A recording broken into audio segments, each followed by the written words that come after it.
Too big. My other form of keys, worn off the ones. Oh. But I got it from Amazon.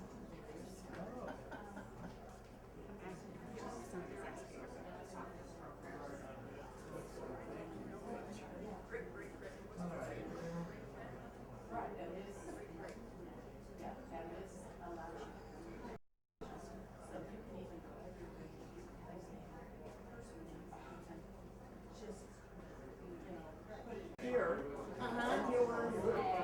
Didn't you go to Spain or something? Spain, France.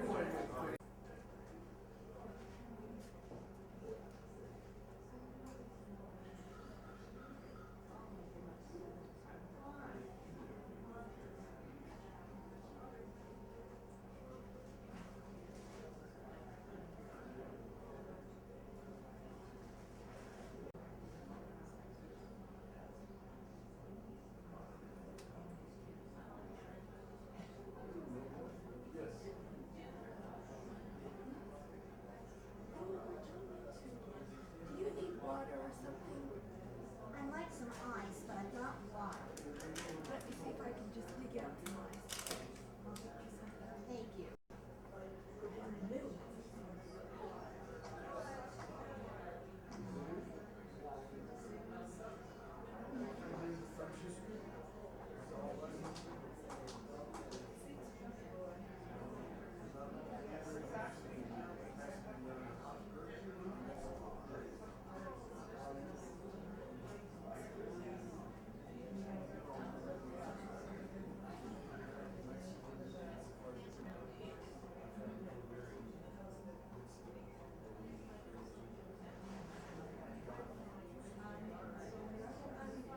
Store money in, but it's a spot to collect money so that we will have a copy of all of the wonderful speeches, so that if you've only heard those here, you will get availability to get what was in Farmers Market.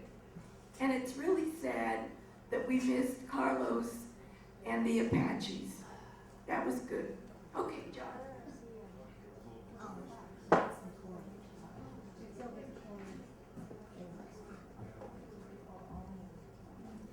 It's my privilege today to introduce Dr. Melzer. He has been, and there's a short bio in your booklet that tells most about him. He has been the author and involved in publishing many books. He has been named the most outstanding teacher at the University of New Mexico of the year, which is a very, very big honor. He taught in Luna, at the branch in Luna, many, many years. He has published a photo album or demonstration of the outhouses of New Mexico.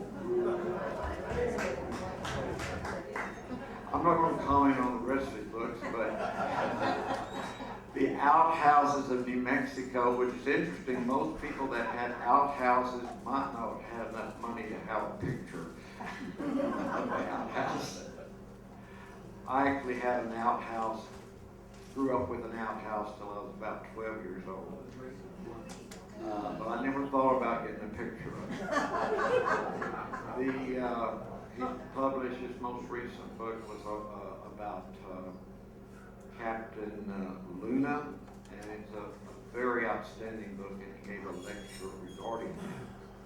He's going to give a completely different lecture today, and we wait with bated ears.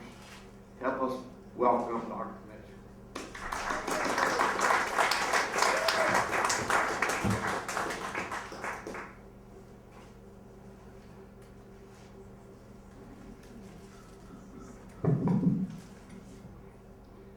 Thank you, Dr. Bell. It's a real pleasure to be with you today.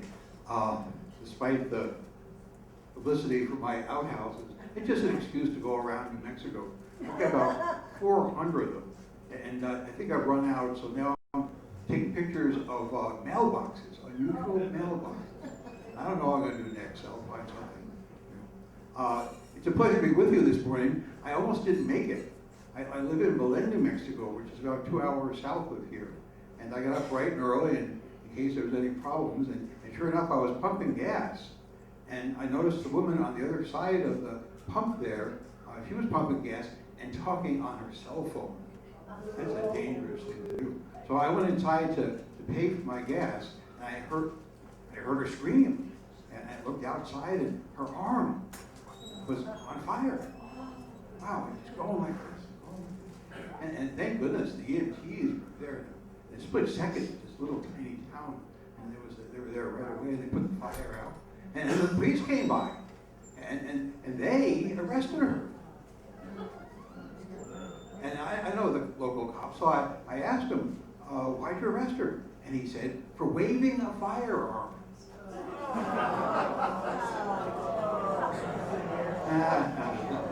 I caught you on that one, huh?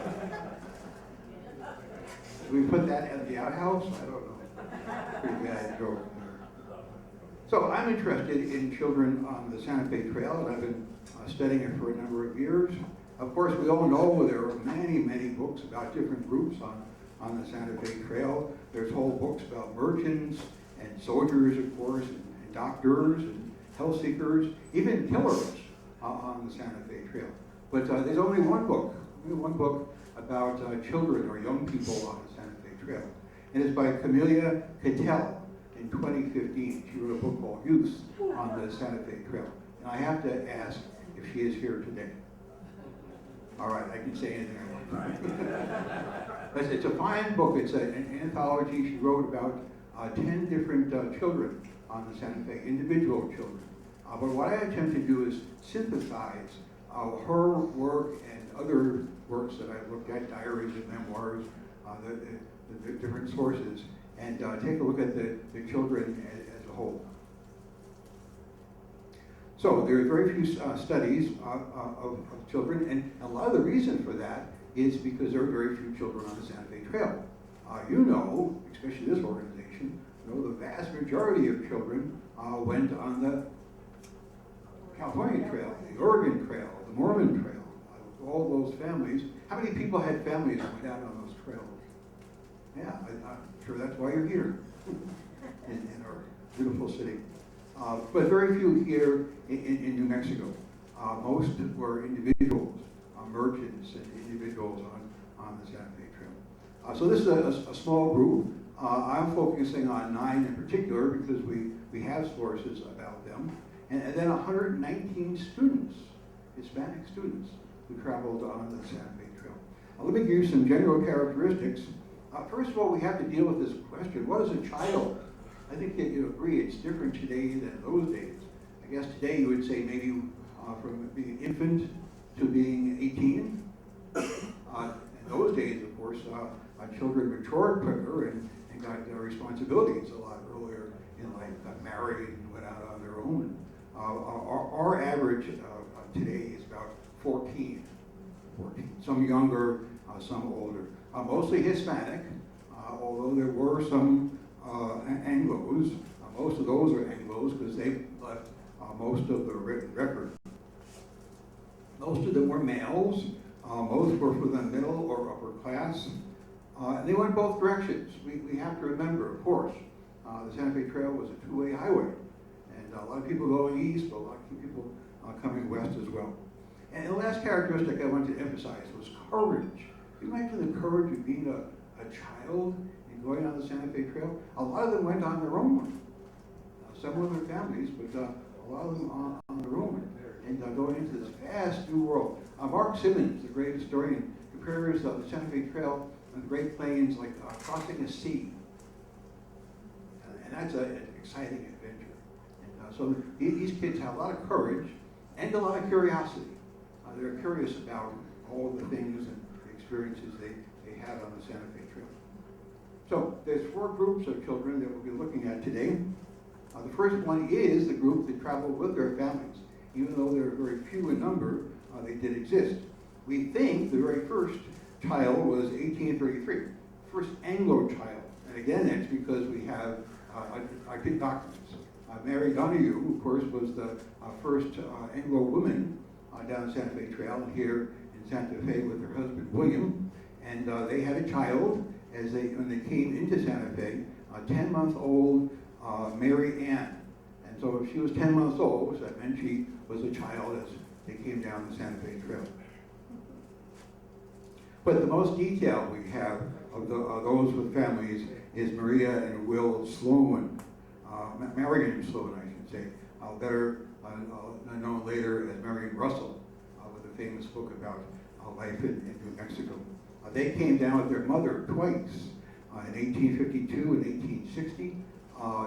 They were going out west for hopefully a better life in California, and they were traveling on their own. Now, there were 20 forts on the Santa Fe Trail, and with all those forts and all those officers and all those families, we know there were a lot of children there going back and forth to the forts. One of the forts, one of the group of soldiers on the Santa Fe Trail, of course, was the Army of the West, the invading force that came with Stephen Kearny out to invade New Mexico in 1846. And I've always been curious about the Mormon Battalion in that group, and it turns out that it is 8% of the Mormon Battalion were children, because unlike other invading forces in the West, the Mormons brought their whole families, women and children, and so 8% were Mormons. The second group, of course, is students. These are 119 students. There was a wonderful article in a magazine you're probably familiar with, Wagon Crowds, in 1995, and two authors took a look at 119 students who traveled from New Mexico back east and looked at their characteristics. 93% of them were Hispanic, including J. Francisco Chavez. And I love it, at 8 years of age, his father sent him back east, and he gave them this instructions. He says to him, the heretics are coming.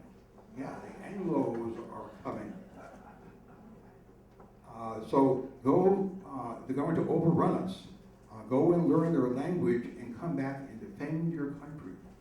By which I think you'll agree, go and learn their culture and come back and defend your culture against them. So a lot of these 119 went to do that. They were Catholics, so they went to Catholic schools.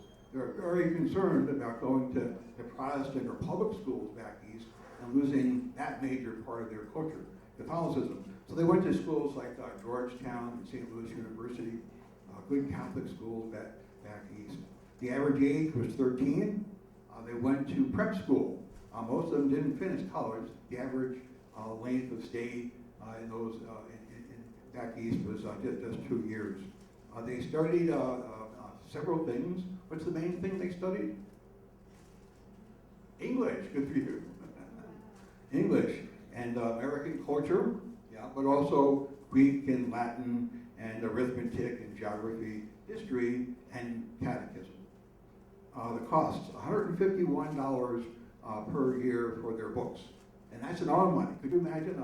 That buys you one textbook in a college class today. Maybe, yes. They get it so expensive. But $151. And these kids were rich, so they could afford some things. So they went to school for, like I said, an average of 2 years, and most of them came back, and we'll see later on they were very successful in most cases. Sometimes they were sent back. In one case, a fellow stayed out overnight without permission, and then he was given a ticket back to Santa Fe, right? He didn't stand for that. The third group would be workers, and a good example of that is Jose Goulet. And thank goodness he was interviewed in the 1930s by a WPA interviewer, and so we have a record of his trip in 1867 when he was only 16 years old. It's just amazing. So he worked on a caravan bringing wool back east. He was trying to help pay his family's debt. His family owed, a lot of families owed money to the ricos, the rich here. In this case, Jose Perea, the richest man in all of New Mexico. So this young man at 16 is trying to go east and pay his family's debt. He worked up to 18 hours a day, and for 11 months on the road I don't know how much that paid is the debt off. Doesn't seem like very much. Kit Carson at 16 was a worker on a caravan, and he was a cabbie boy. Anyone ever hear of a cabbie boy? It's the lowliest job on a caravan, and it is the fellow who's in charge of the horses, the herd, that isn't otherwise being used. I would think that's a valuable job, because you lose those horses, and sometimes they did, you're in pretty bad shape. And then even the youngest kids, like Marion and her brother Will, had jobs. Marion, for example, would be in charge of collecting buffalo chips. Now, what do you need buffalo chips for? The fire, sure. But she had to be very careful, because very often when she picked up the buffalo chips, she'd find spiders and centipedes under there. So it was a pretty risky thing to do anyway. And the last group would be seekers, some coming for adventure. They had heard about the West and the Santa Fe Trail in newspapers, in dime novels. They had heard tales about it from individuals. Good example of that, Kit Carson back in Missouri. He was an apprentice to be a saddle maker, and he didn't like it. But he heard about these romantic stories about the West and the Santa Fe Trail, and so he signed on. Many people came for their health. That's a major reason for people being here over the years, and including to this very day. But what's the major disease that people came here for? Tuberculosis. To be cured of tuberculosis, a whole other subject, tremendous subject in New Mexico history. The example I'm giving here is John Watts, a young man who had chills and fever back in Indiana. And his father said, I'm going out to Santa Fe and we're going to cure you. Come with us. And so they get out on the trail, and the first thing the father does is throw away all his medicine. And John thought he was doomed. He thought it was all over, Dr. Bell. But sure enough, a couple of weeks on the trail, and he arrived, and he was strong and well by the time he got to Santa Fe. So they had pleasant lives often on the trail. They saw lots of new animals like they had never seen before. Prairie lizards, prairie dogs, rattlesnakes, roadrunners, mosquitoes. They had seen those before, but nothing like the numbers of mosquitoes here. Wild horses, and especially buffalo. Thousands and thousands of buffalo in these herds, sometimes causing stampedes, causing lots of danger for the people on the trail. A new landscape. They're just amazed with the vast landscape. Like I said, it's like being at sea and seeing the vast ocean in front of you. And the vast sky, the large sky. Now that's something we get used to here in the West, isn't it? We have a huge sky. You go back east, and it's a small sky, because you have all those trees, all that pollution, all those high buildings. Here you can see from horizon to horizon, and they were just amazed by that. Some of them had the ability, the chance to be free, to roam around a little bit, especially the guys. And so they ride on their horses into the distance and look around, especially because, like I said, they had so much curiosity, right? They wanted to know. These are the kind of people, everyone on the Santa Fe Trail, everyone on all the trails, these are the kind of people who want to know what's over the next hill and what's over the next hill. Tremendous curiosity. And where are we going, right? And what's it going to be like when we get there? They're driven by this wonderful curiosity. Then they had lots of mirages, especially on the Cimarron Cutoff. That's the dry route, the 90-mile dry route, the quicker route, but the dry route on the Santa Fe. Lots of mirages. They thought they'd see lakes of water, especially when they got real thirsty. And tall castles and rainbows. It's interesting. Rainbows over the trail. When I first came to New Mexico, I saw a rainbow over I-25. That's as close as I got to the Santa Fe Trail. Lots of amusement, especially at night. After the day's work was done and after meals, they'd get together between the wagons. They'd circle the wagons and get together, playing games like ball and leapfrog and dare base. Did you hear a game called dare base? I found out it's a game of tag. There's variations of it, but they play tag. But they're told by by their parents not to wander far. They get in trouble, especially the night went on. Lots of music, lots of songs, lots of fiddlers. There's a whole tape, songs on the Santa Fe Trail. I used to play in class, but it's kind of long and boring to the kids today at least. But it's interesting. It's very interesting. Storytelling, a lot of good storytellers, especially talking about former experiences on the Santa Fe Trail. The kids were intrigued by the horror stories, of course, and then the bravery from former stories. A lot of these, of course, were, tall tales. The best storytellers are usually tall tale experts. On holidays, they would take a day off, and for example, on the 4th of July, a lot of firing their guns, their weapons into the sky. I don't know if that was a good idea. I guess if they were pretty far from Indians, they might feel safe. And then some special meals on the holidays. And last one's friends. They made new friends among the kids, their fellow children, and among the older travelers. And a lot of the travelers were, if they're with their mother and without the father, they found a father figure, Francis Aubrey, he's the famous writer on the Santa Fe Trail. Took the bet that he would be able to travel it the fastest. I think he did it in, 3 days or something on a horse on its own. But here he was the captain of a caravan, and he became the father figure for Marion and Will Sloan. He gave them advice. He told them how to make whistles, and he taught Will how to hunt. So they really, really admired Aubrey. Lots of hardships, of course, on the trail. We can't forget that. Bad weather, tremendous heat, drought, high winds, thunderstorms. On the Cimarron Cutoff, almost every day a thunderstorm. Snow, late snow in the spring or early snow in the fall, and rain. The food was often poor and very often scarce. And of course, without a lot of fruits and vegetables, they were subject to what disease? Scurvy. Again, reminding us this is like on sea, where the sailors often are subject to scurvy.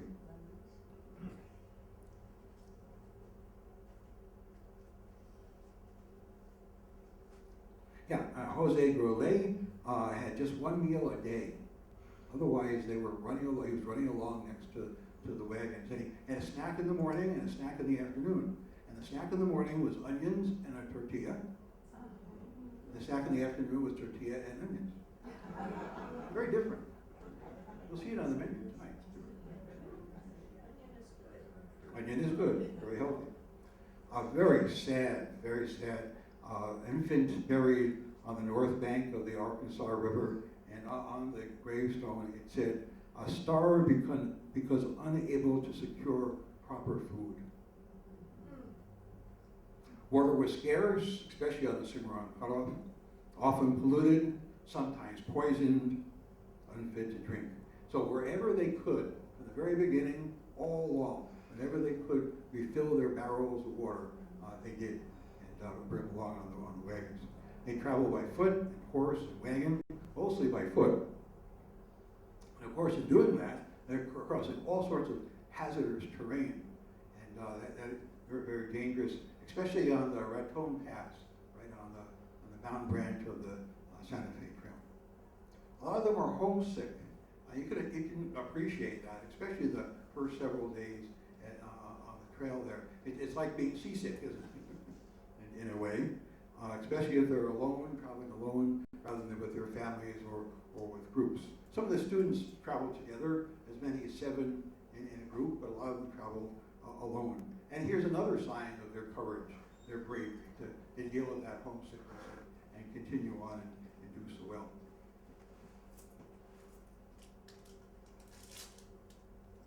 Lots of dangers. We mentioned a couple already. Accidents, broken wheels and axles, treacherous, especially in rough terrain like the Raton Pass. And that is the #1 cause of accidents and death on the trails. All the trails, Santa Fe, Oregon, California, Oregon, all of them. It's not Indian attack, as most people fear, but it was accidents on the train. Kit Carson, famous story about Kit Carson. They're traveling along, and one of the men that he was with, by accident, shot himself, not Kit, in the right arm. And they said, we better amputate. He said, no, I don't want to lose my arm. So it got worse and worse, and eventually he agreed they had to do that. And so they did it, and Kit Carson was there. And some people say that Kit Carson performed the operation, the surgery. Very remarkable for a young man like that. Lots of diseases, malaria, dysentery, we said cholera, smallpox, scurvy, childhood diseases like measles. But the worst, of course, was cholera. And there were epidemics on the trail in 1833, 1849, 1866, and 1867. Just amazing. Usually traced, I believe, to contaminated water. It was so bad that for Jose Grolet, remember that fellow worker on the Santa Fe Trail, they had to stop for 12 days. 12 days, and they were trying to make as much speed as they could, but they admitted they had to stop for 12 days, and they tried, they didn't have any medicine with them. The only thing they had with them was, of course, they're New Mexicans, so they had chili, and they had whiskey. So they mixed chili and whiskey, and they drank that. As you can imagine, that didn't help. Maybe self-medication there, but, or whiskey, I don't know. And then they started out again, and every stop they would lose another person. Jose was fortunate to survive all that. They had their home medicine. Will Aubrey, Prentice Aubrey, when Will Sloan had an earache, he blew tobacco smoke into his ear. And Will was suddenly cured. I think because he wanted to be. And then trailside graves. We mentioned that infant that died of starvation. Some of the caravans, they would actually bring coffins along because they anticipated that some people would die. And they'd be buried. And it was unusual to be buried along the trail. They'd rather be buried where? Does anyone know? In the middle of the trail. So they wouldn't be dug up, disturbed. Sure. So my wife said to me last night, she said, so is it your story about children on the Santa Fe Trail? About the children who didn't make it? Get it? Children on. Did I tell you about the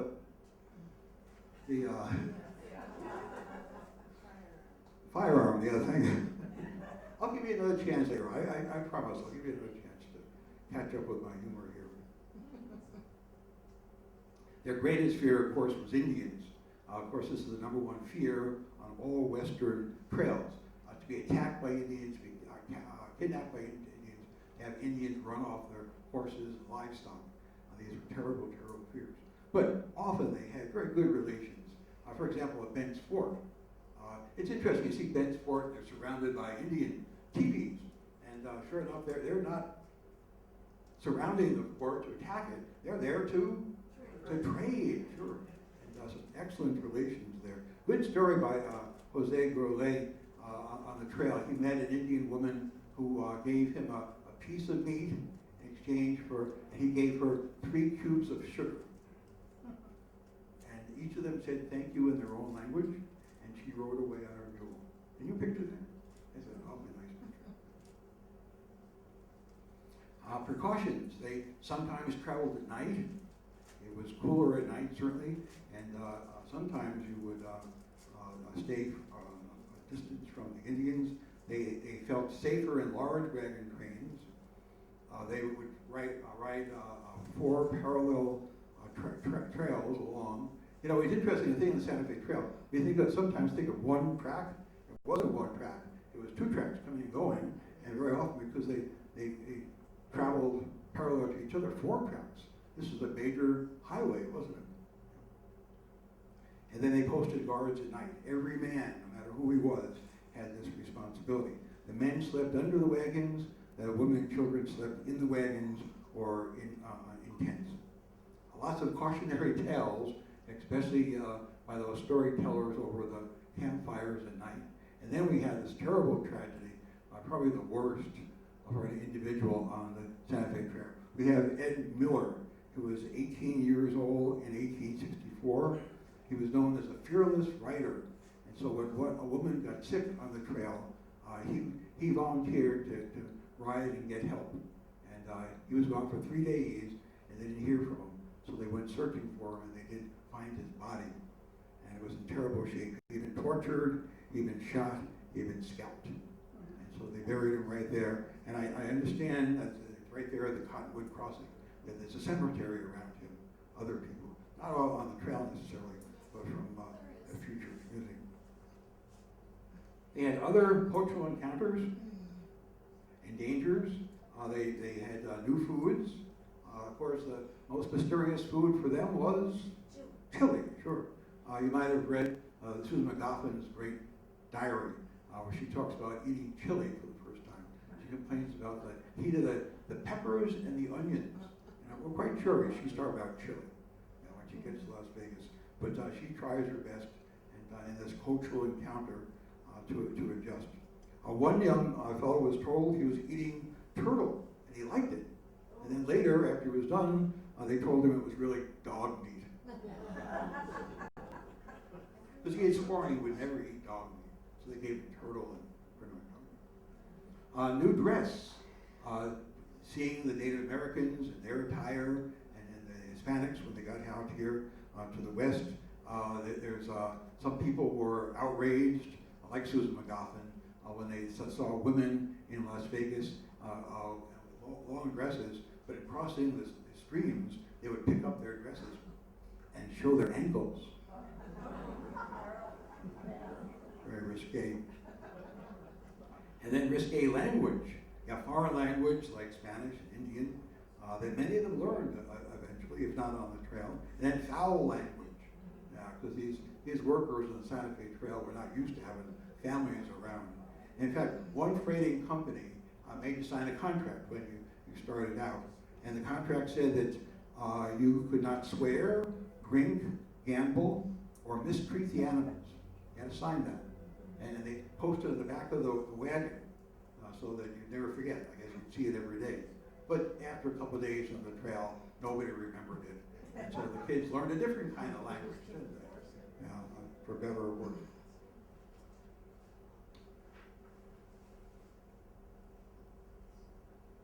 So, this is a conclusion.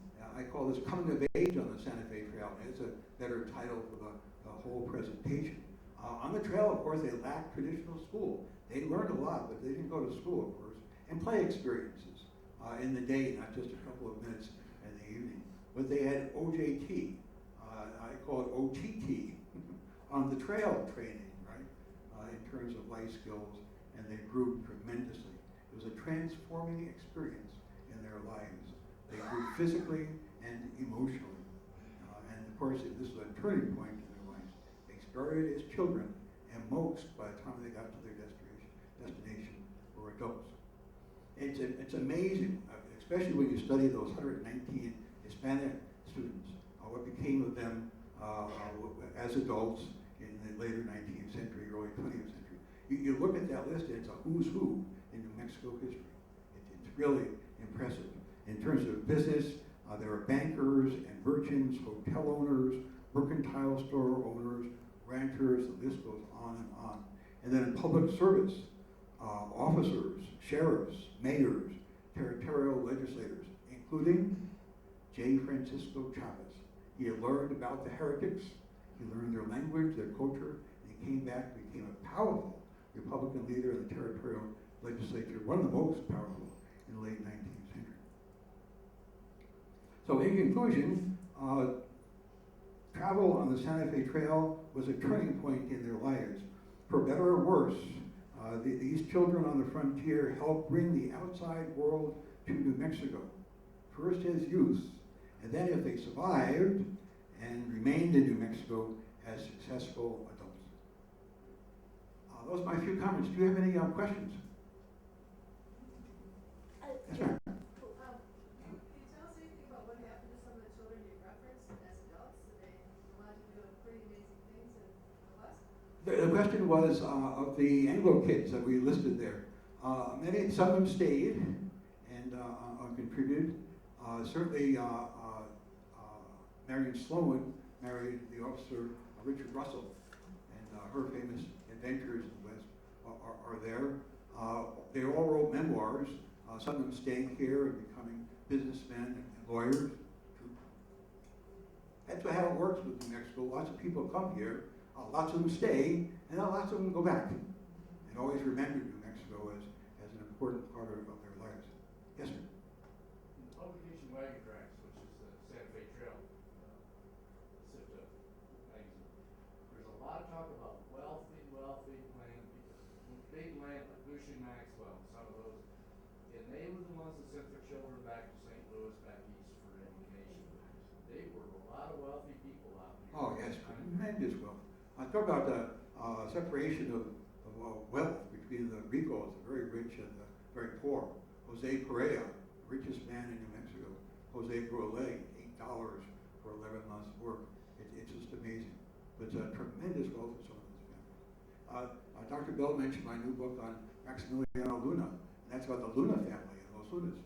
They had the largest sheep herd or flock in all of New Mexico. Yes, sir? Yes. Were there any of the 119 students women, girls? Oh, good question. Any women among the group? Not that group. Now it's interesting. It's 1831 to 1880, which 1880, of course, is the end of the trail. That's the beginning of the Santa Fe Railroad, replacing the trail, but none there. Now later, some would go east. I guess it was considered, it was safer to travel by train, and they would go back up or finish the schools back east. Yes, ma'am. Tell us something about hygiene on the trail. Hygiene on the trail, yeah.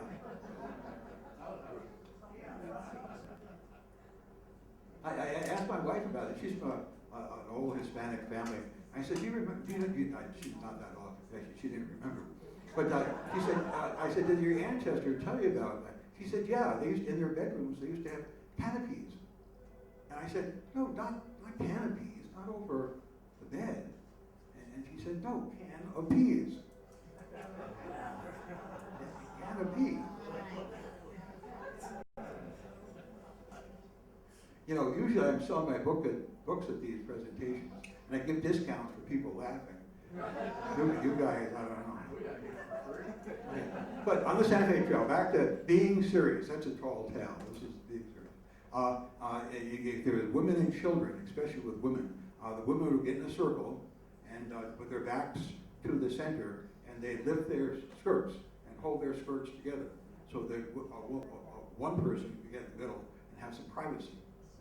And I don't know if they did that with kids. They probably just told them to go off at a distance, but at least for some privacy for women.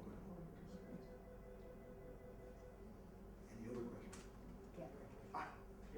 Didn't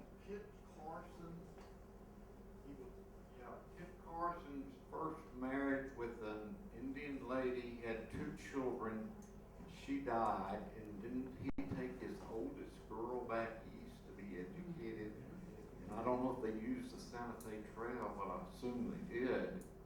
And I think she stayed back east, but that's one example of a girl. Sure. Thank you. I got to remember that.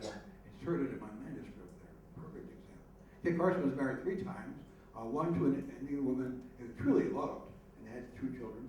And the second one, they didn't get along well with each other. And I can't remember the Indian culture, but apparently it was when you divorced the guy, you threw all his stuff outside the teepee. And he came home one day and it's all out there on the lawn.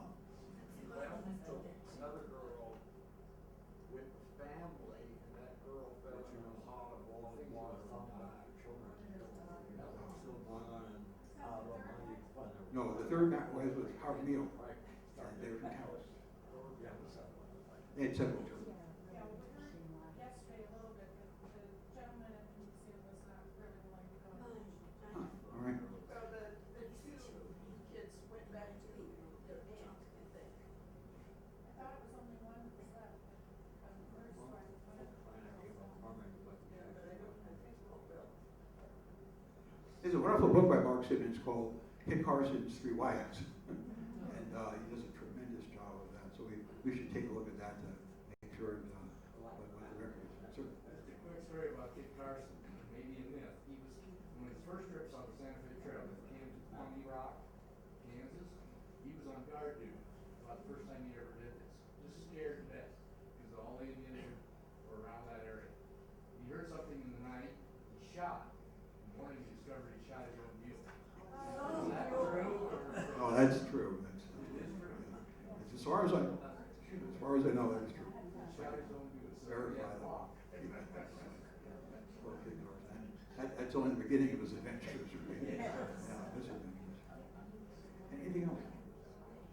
So I'm going to give you another chance to laugh at my joke. It's another sad story, just like the firearm. Yesterday I came home and I got a letter from an old friend from high school. Hadn't heard from him all these years. And he wrote a letter and he said, it's bad news. I'm in prison. He was always getting in trouble in high school, so I shouldn't be surprised. But he was in prison. So he described his first night in prison. He was so scared.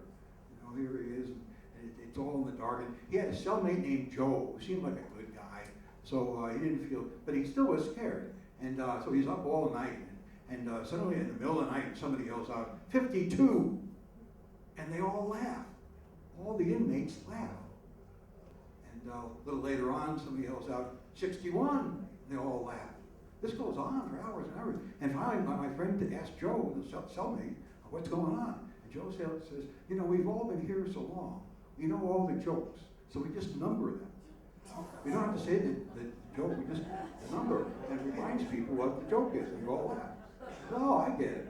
So he waits a couple of hours later, nobody says anything. And my friend, he wants to fit in, you know, so he yells out, 15! And nobody laughs. And he says, oh man, I'm in trouble now. What am I going to do? And he says, Joe, what do I do? And Joe says, some guys just can't tell a joke. Thank you for your attention. Sense of humor. And now we will take the trail over to Farmers Market for lunch. And thank you, Richard, so much. And you will join us for lunch. Okay.